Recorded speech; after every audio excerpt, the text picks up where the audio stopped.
Episode 22, Chapter 21, Samaneo. Disclaimer: Dragon Quest III does not belong to me. It belongs to Square Enix. Chapter 21, Samaneo. The trip to Liamland did wonders for the group's morale. The four returned to the Mad Hound and told Captain Marbili and his crew of what they had found. The ship almost exploded at the news. Finally, there was clear proof of what everyone had been working so hard for. Many of the crew proclaimed that it was only a matter of time that they would find the last two orbs, prove the power of the Archfiend, and unite humanity against it. And just as had happened twice before, the forces of humanity would win. The group wasted little time setting off for the shrine Matthias had mentioned. Alice teleported the ship to Eganbear. The village where the Sioux lived was much closer, but the village was surrounded by twisting rivers and mountains that would have added days to the group's trip. From Eganbear, the Mad Hound could take a straight line to the shrine. The group traveled joyously, telling stories, singing songs, and playing games with each other. In particular, the four shared with the crew the song that the elven women at Liamland had been singing, and soon enough the whole crew was singing it. The group even took out the echoing flute, the only musical instrument on the ship, to add to the crew's voices. While the group was careful to keep the flute away from Alice, it found its way into Ron's hands. Everyone was quite surprised as he played the flute quite beautifully to go with the song. "You never told us you could play the flute," Alice had said after the song had finished. "None of you ever asked," said Ron bluntly. Thomas snickered at the remark. "Tom's been rubbing off on you," replied Alice indignantly, walking away as she did so. After Alice was out of earshot, Thomas spoke up. "Not macho enough for you." Ron stayed silent, which caused Thomas to continue. "You really shouldn't worry about that. There's nothing wrong with a little music. Not to mention you more than prove your masculinity in battle. And after today, I'd much rather you carry that thing than Alice." Thomas cringed as though the memory of Alice playing the flute alone was too much. Ron chuckled and prepared to play again as the crew had gone into another song.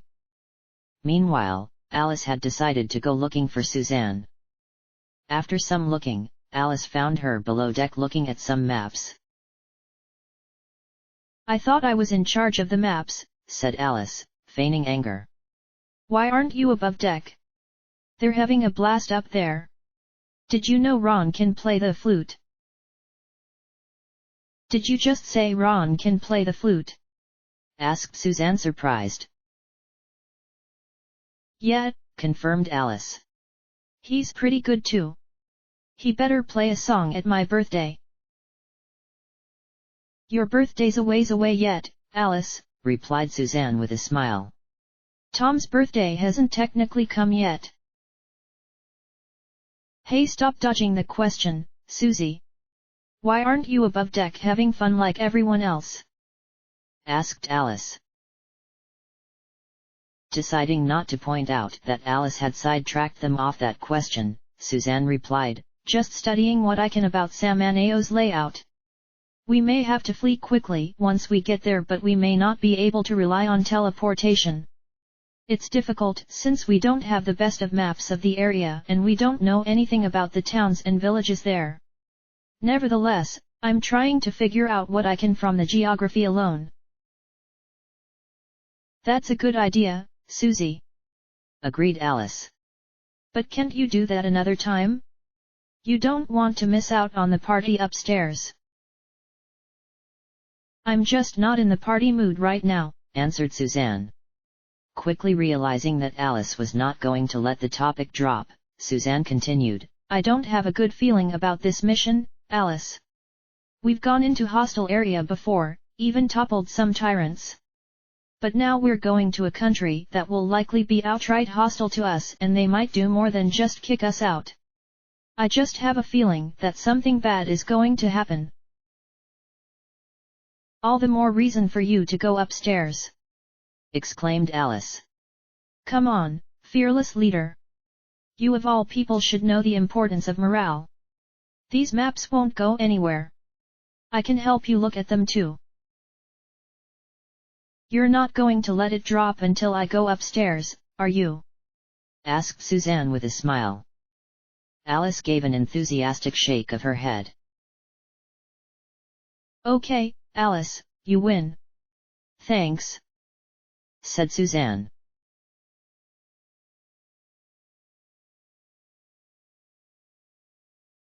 After 3 days of traveling, the group arrived at the triangular shrine they had encountered during their hunt for the final key.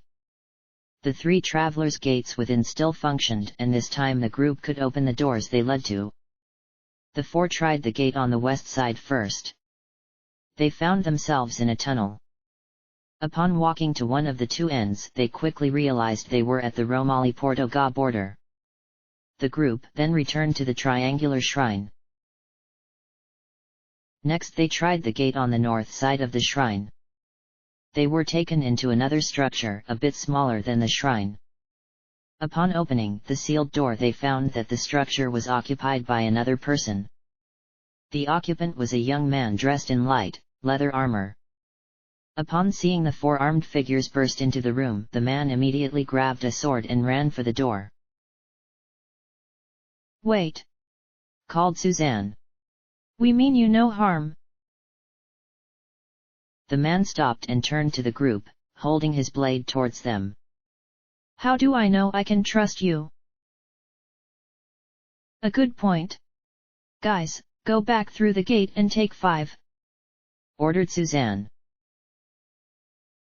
"Are you sure that's wise?" asked Thomas. "What if he's really a villain?" "Remember the test, Tom," replied Suzanne coolly. Thomas opened his mouth to argue again, but realized Suzanne had more than made her point with that statement. The other 3 slowly retreated back into the traveler's gate. After they had left, Suzanne slowly put her weapon on the ground, though she did not put her hands in the air. "Well then, is that better?" asked Suzanne. "We can talk, but unless you put that sword away, you will keep your distance or I will take precautions." The man looked quite surprised at Suzanne's actions. He kept his sword out but relaxed out of his ready stance. "Who are you?" the man asked. "My name is Suzanne," introduced Suzanne. "The 3 you saw earlier were Ron, Thomas, and Alice. We are travelers on an important quest. As of right now, we intend to go to Samanao. Is that where we are now?" "No. We are between the Norals and Naxley Seas, which form part of the official border of the Zilkov and Dalmath continents," replied the man. "To be more specific, we're on the northern edge of Dalmath." "Who are you? What are you doing here?" asked Suzanne. "You first," said the man. "Why do you want to go to Samanao? What is this important quest?" "Have you heard of the Archfiend?" asked Suzanne. "It's a powerful threat. My friends and I are trying to convince the world's leaders of that fact, get them to take action against it." "Wait, you're those people?" the man asked as he put his sword in its sheath. "I've heard of you. I come from the southern end of the continent. I heard a story about 4 adventurers that saved a pepper merchant's granddaughter and her fiancé, and they were on a mission against the Archfiend." "May I ask your name?" asked Suzanne. "Sunny," replied the man. "I'm a bard. My favorite form of entertainment is storytelling. That's actually why I'm here. I've been investigating a story I've heard that originated right here." "Before you continue, I better go fetch my companions," cut in Suzanne. "Otherwise they'll come in blades flashing and spells burning in about 3 minutes. Suzanne quickly went through the gate and fetched the other 3. As they returned, Thomas still watched the man with suspicion but felt no need to keep his weapon out with 3 skilled spellcasters against 1 man. Sunny introduced himself to the group and picked up his story where he left off. About 4 years ago, there were 2 young lovers from a village not far from here, began Sunny. Olivia and Errol were their names. Errol spent a lot of time away, he was a sailor. But their love was true and could not be broken by such trivialities as long absences. Unfortunately, being a sailor is a dangerous profession in this day and age. Errol's ship was attacked by pirates, continued Sunny. But they did not kill him. A small group of men managed to escape and told the villagers what happened. The pirates took Errol and any survivors of the attack and pressed the survivors into their service. Olivia was devastated when she found out. But her belief in her love was so strong that she was sure they would meet again someday. From that time onward she would walk on the beaches of the seas, hoping for a sight of the pirate ship that took her love or to see him coming towards her after a successful escape. Then came the night of a terrible storm, said Sunny, his tone now somber. As the wind raged and the lightning struck, Olivia knew that something terrible had happened to Errol. The very next day debris and bodies were found on the shore. The witnesses from the pirate attack confirmed the pirates' insignia on some of the debris. It looked as though the ship was totally destroyed. Nobody could have survived. So filled with woe was Olivia that she walked the seashore only one more time. She went just north of this very building and cast herself into the sea. The villagers would say she simply could not live without her love. But that is not the whole story, said Sunny dramatically. Olivia still believed she would meet Errol again. However, after the storm she realized that it would not be in this life. She cast herself into the sea to speed herself to her love. Alas, cruel fate would again conspire to keep them apart. The pirate ship was cursed to keep sailing, even after its destruction. It sails even now, a phantom ship upon the waves. Wait, a phantom ship? asked Ron. That sounds like what Celia's group told us about? You think it could be the same one? It's possible, said Thomas. They don't make phantom ships at the shipyards anymore. Poor Olivia, said Alice sadly. Even in death she couldn't be reunited with her love. It won't be for lack of trying, commented Sunny. When the rest of the group gave him a look he continued, her spirit now haunts the waters of the Narls. Any ship that tries to sail her waters will be pushed back to shore. The same for any ship that tries to come from the Naxley. Somehow, none of the ships that have been pushed back have been harmed. They are returned to either land or the Naxley without a scratch.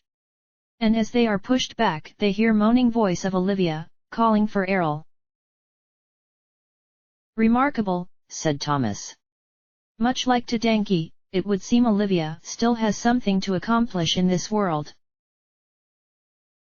Wait, said Suzanne. How come we've never heard of this story? The Empire borders the Narls Sea. I can answer that one, said Ron proudly. When I was Emperor I had the opportunity to review some of the Romalian Empire's trade policies. There's not much for them to trade with around the Narls. The Empire does little trade with any of the villages or city-states of Dalmath on the southeast shore, and the northeast shore leads to wild lands, unsettled as far as anyone knows. You were the Romalian Emperor? asked Sunny. Alice rolled her eyes as Ron beamed at the comment. It's a long story, said Alice. Well, I'm always in the mood for a long story, answered Sunny with a smile.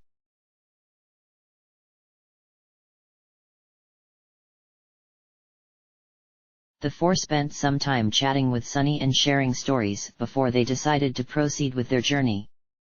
They returned to the triangular shrine and used the only gate they had yet to try. They found themselves in another structure similar to the one they had met Sunny in. As before, they unlocked the door that had previously turned them away and found the structure occupied. "My goodness!" cried the occupant, an old man wearing long crimson robes. "How did you break the enchantment on that door?" "We mean you no harm," said Suzanne hastily, a phrase she was ready to repeat several times in this trip. "Is this Samaneo?" "It is," answered the man, "but this is not a land for outsiders. You had best turn back and leave the way you came. Now." "We understand your concern. We heard that this land is not fond of outsiders," said Suzanne. "We don't wish to stir up trouble. We came to pass a warning to the king, and if he doesn't like what we have to say we will leave." "More people starting riots about the archfiend," exclaimed the man. "Please, I beg you, turn back. After the last time, the king cracked down hard. I took this job to be as far away from the capital as I could." "How has he cracked down?" asked Suzanne. "Any mention of the archfiend or of anything but praise for the king has dire consequences," replied the man. "People are executed almost daily for being caught speaking against the king. He has spies everywhere. Businesses are forced to close for being accused of being the place where people plot rebellion, often with little proof." "Wait a moment," cut in Thomas. "If the king is so strict, how can you afford to tell us all of this?" "Like I said, I took this job to get away from the capital. Most of the unrest is there," explained the man. "I didn't want to take part in the executions or arrest people when I knew what their fate would be. I have some talent in magic, so I convinced the king that I was one of the few that could maintain the seal. That's allowed me a few liberties as well. It's also allowed me to be here in case my worst nightmare were to come true," continued the man. "And here you are. Please, you must turn back. If more outsiders enter our land, I fear it will touch off the people. We are frighteningly close to civil war as it is. So some of the people are thinking of standing up to the king?" asked Suzanne. "Yes, some, but not enough," answered the man. "Not enough? You've been talking like you want everyone to just grin and bear it," cut in Alice. "But you want more people to rebel against the king. Look, you don't know what this country has been through in the last few years," answered the man, now angry. "I don't like working for the king or sitting still and watching people get executed or ruined, but it takes power to overturn a government. If the whole people were united in this, the civil war would likely be short. We could create a better life for ourselves. But there aren't enough people to guarantee a short war," Ron concluded the man's thought. The man nodded. "Some people are like me. They're content to live with the status quo so long as things don't get worse. They won't risk taking action. And there are many who agree with the king's ideas. Not necessarily with his methods, but the king has convinced many that outsiders will only bring woe to this country, and so great pains must be taken to keep them out.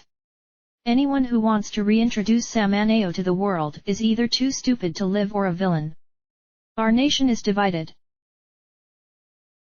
"That's terrible," commented Ron. "So you'll leave?" asked the man hopefully. Suzanne sighed and replied, "I'm afraid not. Our mission is too important.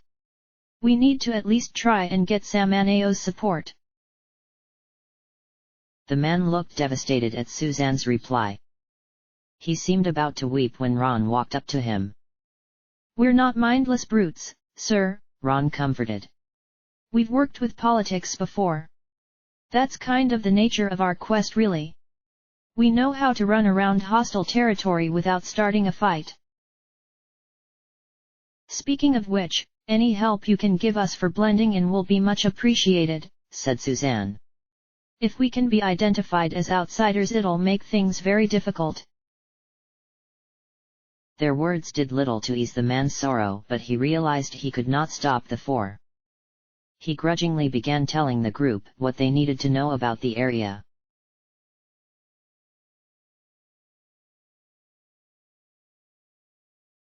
The four spent the rest of the day and some of the next morning, which happened to be Thomas's true 19th birthday, learning what they needed to blend in. The four knew that learning enough about a culture to pass oneself off as a local takes much more than a day, but decided they had better get moving. They did have one excuse to fall back on: Samaneo was decently large and the group had indeed arrived about as far away from the capital as they could. The land they were on was separated from mainland Samaneo by mountains and a large river. Due to this, the culture of the area was somewhat different from the mainland, and so the group could use these differences to explain any behavior of theirs that would appear odd. "So let's review," said Alice. "We're from a small village on the eastern side of Samaneo called Waysville. We're going to the capital to pay tribute to the king. And while we're there, we'll be looking around because we want to see if we can find new opportunities in the big city." "Sounds right," confirmed Suzanne. "And our covers' names are Tracy, Matthew, Patty," continued Alice.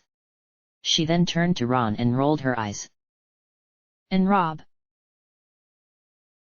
"Short for Robert," said Ron, smiling.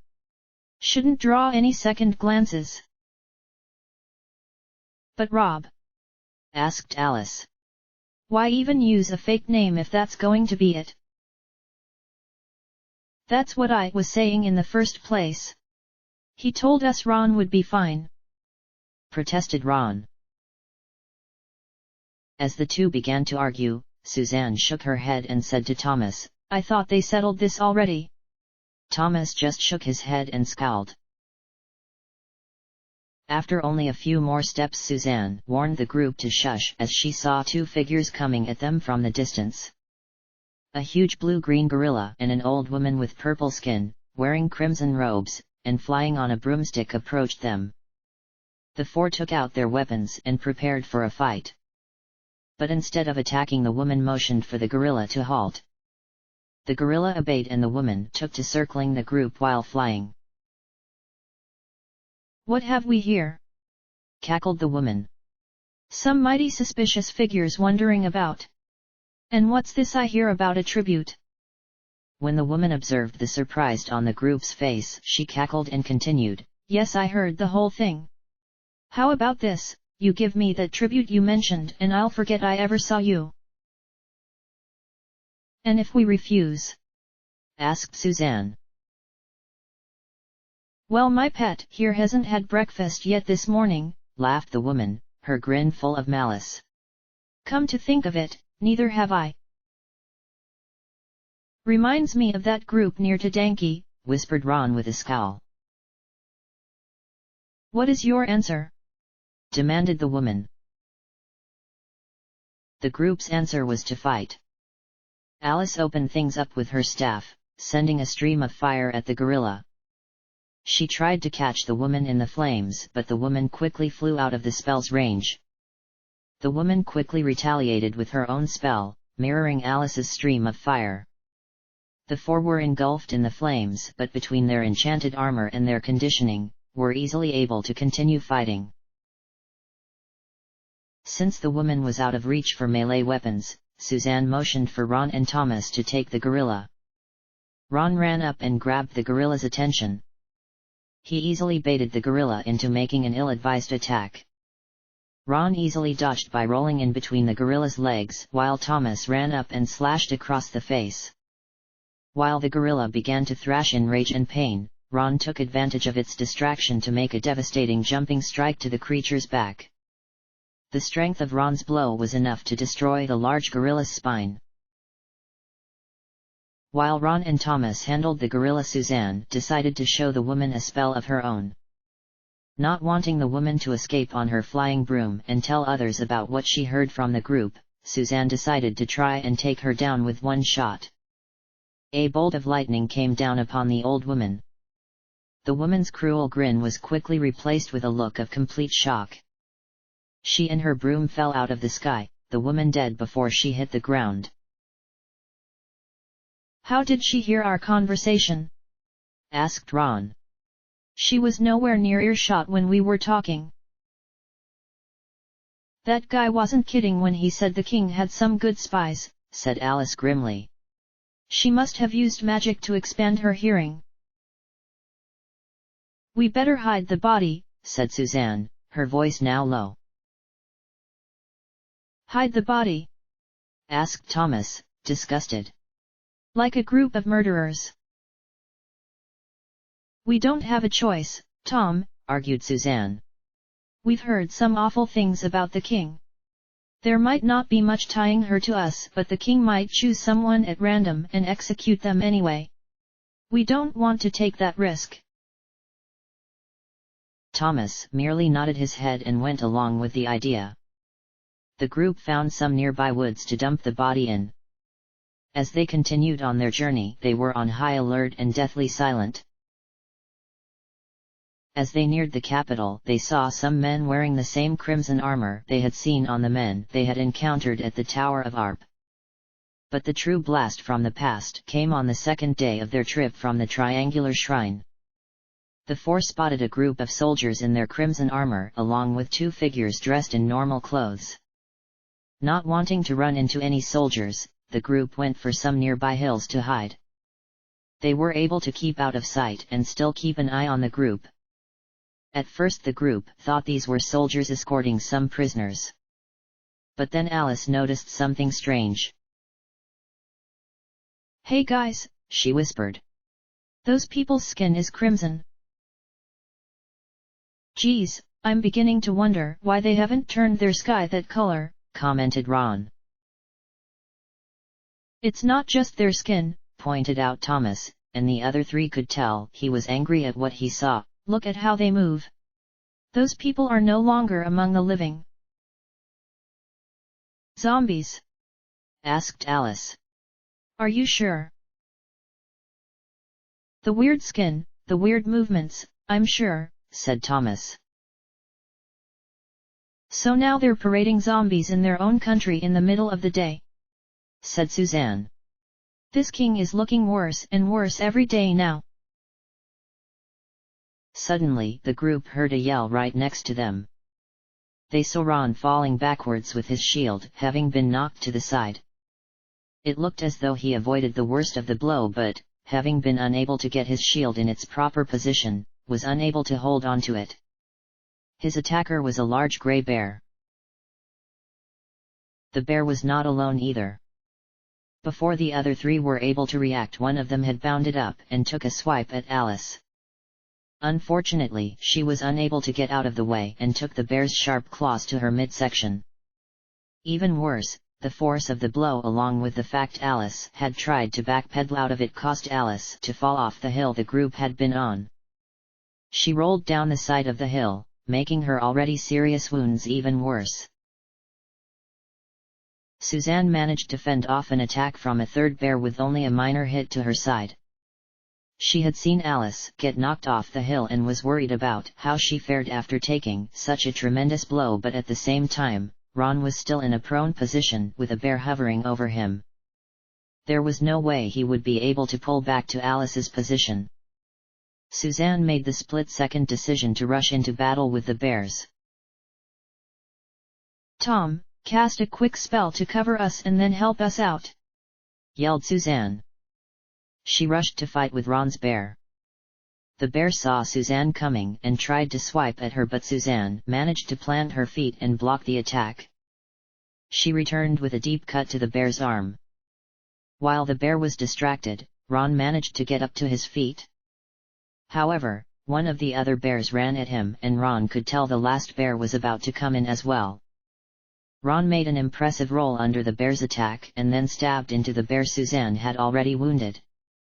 It was a risky move, but Ron knew they had to try and eliminate this bear to thin out their numbers. The bear was finished off by Thomas's spell. He conjured up a large whirlwind that swept through and hit each bear with a harsh, cutting wind. The wounded bear fell to the ground dead. The other two decided to round on Thomas. Ron and Suzanne managed to cut one of them off, and they also managed to cut off one of that bear's arms as well. The bear still tried to swipe them with the other arm, but its pain caused it to miss wide. Meanwhile, Thomas still had to go one-on-one with the other bear. The bear swung at Thomas with its wide arms. Realizing he would be unable to dodge, Thomas braced himself for the attack. However, the bear's attack was so strong that it nearly knocked Thomas off his feet. Due to this, he was unable to mount a return strike, and so the bear pressed the offensive, a vicious flurry of claws that Thomas could only hope to block and dodge for so long.